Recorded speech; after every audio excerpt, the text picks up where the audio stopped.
Hey there, Wildcats! I'm Briarly, and welcome to this week's Cat Attack.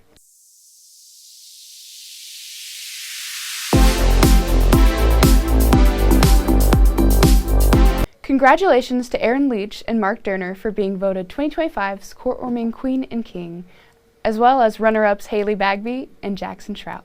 Congratulations to Aaron Rhode Allen for placing second in job interview and advancing to Skills USA Missouri State competition in April. Congrats to the Music Makers for earning first in their division, best closer, and also getting second overall in finals. Congrats to the Forefront for winning their prep division and making it to finals for the first time in a whole decade and placing sixth overall in finals. This Saturday, February 15th, Harrisonville will host their home show choir invitational. So if you haven't already had the chance to come and watch the choirs, come and watch us, please. Forefront will perform at 5:15 and Music Makers will perform at 5:30 p.m. in the PAC. Coming up next month, March 7th, Harrisonville Band Boosters will be hosting Trivia Night in the cafeteria at 6 p.m. It costs $10 a person, and you can have up to a team of 8 members. Support the band and show off your intelligence in an intense night full of questions. Tuesday, February 18th, Bright Futures will have their Love Bright Futures Night at the basketball game. Bowls for Bright Future dinner will start from 4 p.m. to 7 p.m. Next up is our Valentine's Day special. We're the Crutchfields. This is Jamie. Kyle. Crutchfields. Yeah. I mean, did we meet in that ethics class? That's what he says. I like to say that because it's a better story. I recall meeting you around that weird in the greenhouse. Yeah. I mean, it was so 70s, basement, like, college kids. Honestly, we re-met a lot of different times. So we met, and then we didn't take the same path, but then we always kind of ended up back in the same place. Kyle moved to Columbia with his girlfriend at the time. I ended up moving to Columbia. I didn't know that he lived there. And so we were both living in Columbia. And I was working at the Heidelberg, which is like a restaurant that's on MU's campus. And walks Kyle Crutchfield. And I was like, hadn't seen him in, I don't know, 5-10 years? That's forever. I guess a year. No. Anyway, so completely different town from where we knew each other. So we're we got to talking and then decided to go on a double date. We both had a significant other. And so we went out to the Broadway Brewery and sat and had pizza. Kyle had spinach in his teeth the whole time. So we were just sat there and he and I were, we were just flowing, we were having this great conversation, and both of the people that we were there with were not, they were fine, but they weren't having a good time. It was but we were okay. And this movie. Oh my gosh, and this art. Yeah. So that happened, whatever, and then I moved back to Warrensburg to finish my degree. Then Kyle went to go get his master's at UCM. So anyway, I was driving by the campus, just driving home or whatever, and here's Kyle Crutchfield walking across the road with his cute little satchel. And I was like, what the heck? It just kind of kept happening like that, where it was the universe is yeah, and remember, this person still exists. I remember seeing you too after I studied abroad, and so I'd been gone for a whole semester, and then we went to the Warrensburg version of the Heidelberg Heroes. Oh, Heroes, yeah. And I remember seeing you and kind of reconnecting and being oh man. I had so much fun. He tried to set me up with his friend, Zach. Anyway, that was not a love connection. But, you love Zach, but... Oh, I do. Actually, we ended up living with Zach later. When we were together, we, moved in with Zach. Yeah, I don't know. It's like that.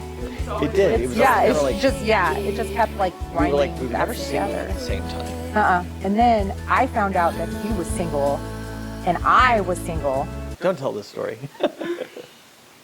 No. I saw that him and his girlfriend broke up, and I was like, okay, maybe I could swoop in here. And I sent him a message on Facebook or something. I was like, hey, you want to go see this show? And I'm coming to Columbia, let's go see this show. And he types back, we'll meet you there. And I was like, oh, crud. So I was kind of talking to this guy at the time. And so I asked him to go, and then another double date. We went out to this show, and the whole time, his girlfriend is just death staring me, you know, for good reason. Yeah. Yeah, that was awkward. I don't remember the show so much, but I remember the. Yeah. I just really remember the death stares.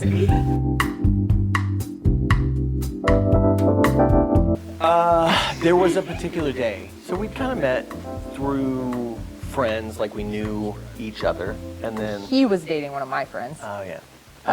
When we met. Yeah, but then we ended up in the same philosophy class together at UCM. I remember one day geeking out back behind the theater. Yeah, we were talking about music, and we started talking about Bright Eyes, a band, and he was talking about this certain lyric from a Bright Eyes song, and how he had written it when he was like 17 or 19, I don't remember. Yeah. But he was just going crazy, and like this was a band that I also love. You know, we just like met in class, and then we were like, hey, you're cool, and you like the same things I do, and then talking about this lyric. And actually, we have that lyric displayed in our house. Well, we had started kind of a tradition. When we started dating, we played at this open mic at one of the bars in our college town. Bottom Feeders. Yeah.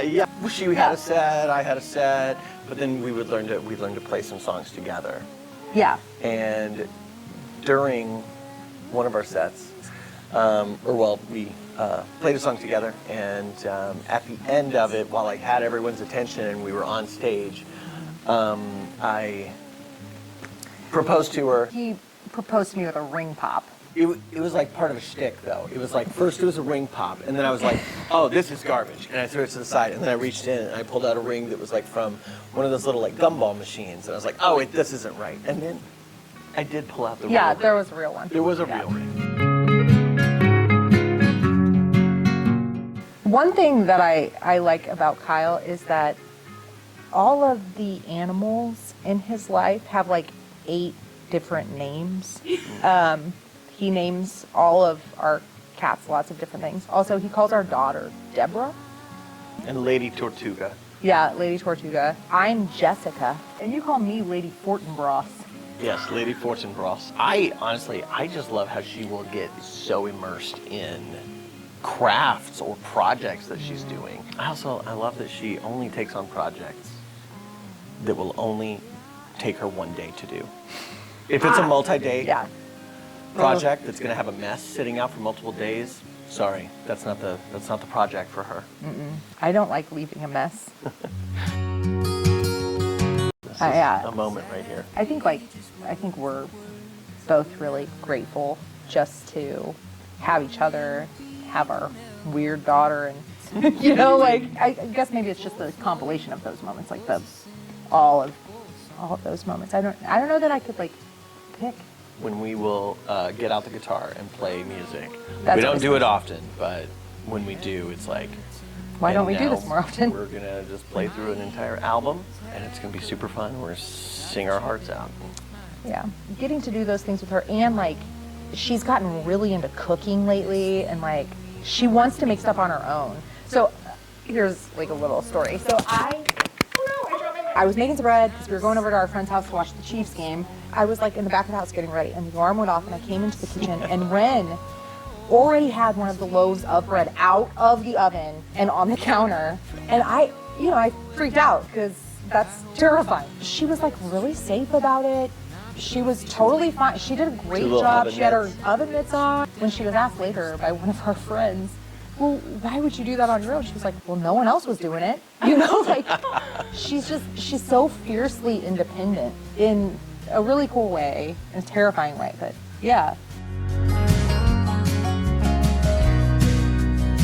And I've got a rhythm.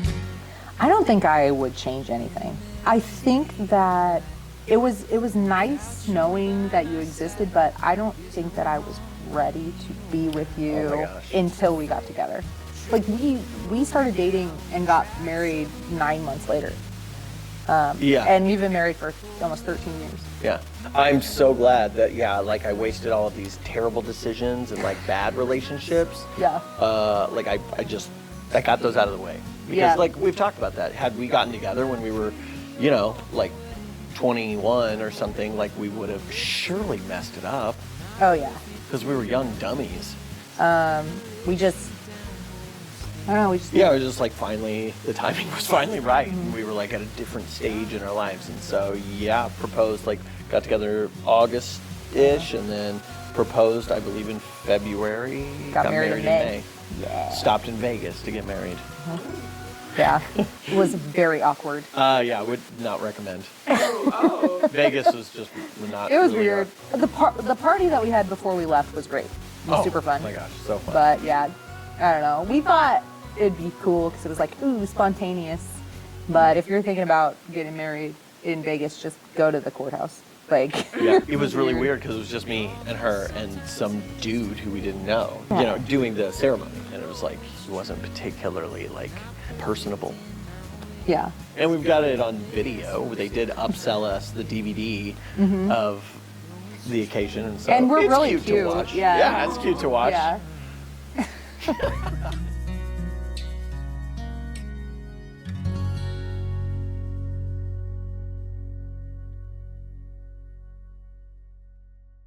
That's all for this week, Wildcats. Be sure that you like, subscribe, and punch that notification bell so you don't miss when we post a video. Have a wonderful week, Wildcats, and happy Valentine's Day!